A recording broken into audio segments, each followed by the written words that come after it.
reportage, l'armée malienne renforce son dispositif sécuritaire afin de traquer les terroristes jusque dans leur dernier retranchement. La toute première cohorte des forces spéciales de l'armée de l'air est opérationnelle. Ces militaires aguerris, après des mois de formation, sont appelés au respect de certains principes, à savoir l'honnêteté, la loyauté, l'humilité dans l'exercice de leur mission. La cérémonie s'est déroulée au Centre national d'aguerrissement de Samako. Elle était présidée par le général de division Oumar Diarra, ministre délégué auprès du ministre de la Défense. Abdoulaye Sako était présent pour la DIRPA. Voici son reportage. Les forces spéciales constituent un outil stratégique par excellence, capable d'intervenir là où les circonstances exigent rapidité, discrétion, précision et efficacité.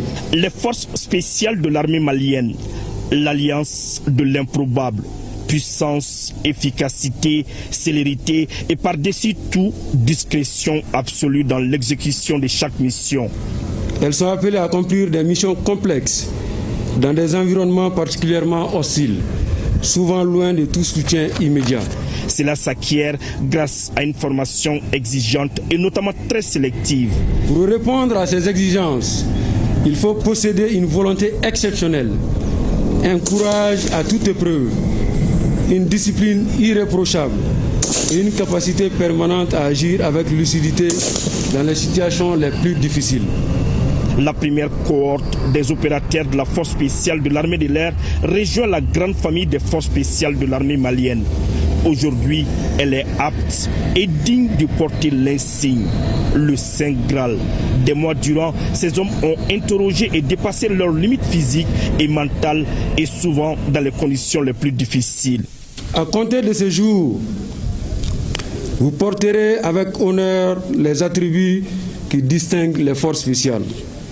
Ces insignes ne doivent jamais être considérés comme de simples décorations. Ils représentent la confiance que la nation place en vous. Ils symbolisent les sacrifices consentis durant votre formation. Ils rappellent les valeurs qui doivent guider chacun de vos actes. Vous êtes désormais appelés à devenir des exemples pour vos camarades, des références dans vos unités et des combattants capables de répondre présents chaque fois que la nation fera appel à vous. Cette première cohorte des opérateurs de la force spéciale de l'armée de l'air est la pièce du puzzle qui vient la compléter. Elle est la preuve d'une armée qui ne cesse de monter en puissance et fait preuve de professionnalisme sur le terrain. L'échantillon, donc je dirais, de force spéciale air qui manquait vient d'être mis à disposition. Donc cela permettra donc au commandement de force spéciale, donc à l'armée malienne, alors de pouvoir mener des opérations spéciales beaucoup plus complètement.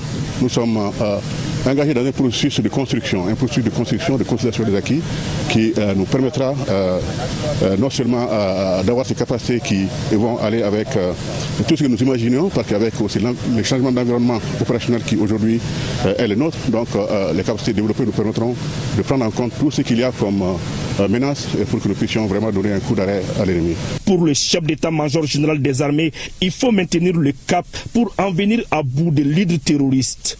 Je voudrais dire à tout le monde que aujourd'hui, cette montée en puissance est la preuve du sérieux que nous voyons dans le comportement des hommes, le sérieux que nous voyons dans leur engagement. Donc j'appelle tout le monde, les collègues, à continuer sur cette lancée-là, aux encadreurs, aux formateurs et à tout le monde pour que l'on puisse atteindre les objectifs politiques qui nous ont été fixés dans le cadre de la conduite des opérations.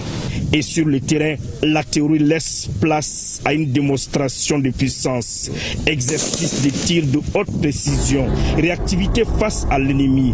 Ils ont prouvé l'étendue de leur savoir-faire tactique. Ces opérateurs sont désormais prêts à être déployés là où le devoir les appellera pour la défense de la patrie.